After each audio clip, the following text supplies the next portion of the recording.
مجاهد پوز مو تر 2 کلونو پورې بشپړېږي. سلام ستړي مشئ، زموږ پامیر پلس چینل ته بخیر راغلی. ملګرو که غواړئ پوه شئ ویډیو تر اخره وګورئ.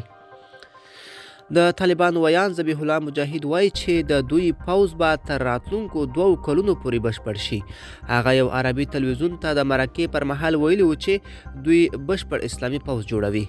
طالب ویان د دغه پوز شمیر شاوخوا 100,000 تنه ښودلی دی. له دې سره نوموړي په دې شمیر کې د بدلون اټکل هم کړی دی. د مجاهد په وینا د مخکینی پوز هغه کسان چې ځانګړي فني مهارتونه لري په نوي پوز کې به شامل کړل شي.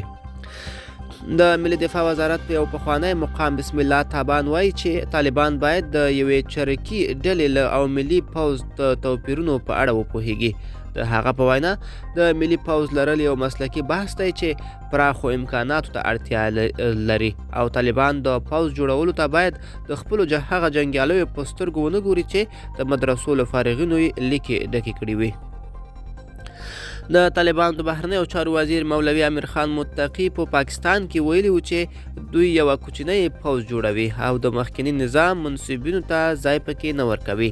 د هغه د څرګندونې په لویه کچه د افغانانو له توندو غبرګونونو سره مخامخ شوې.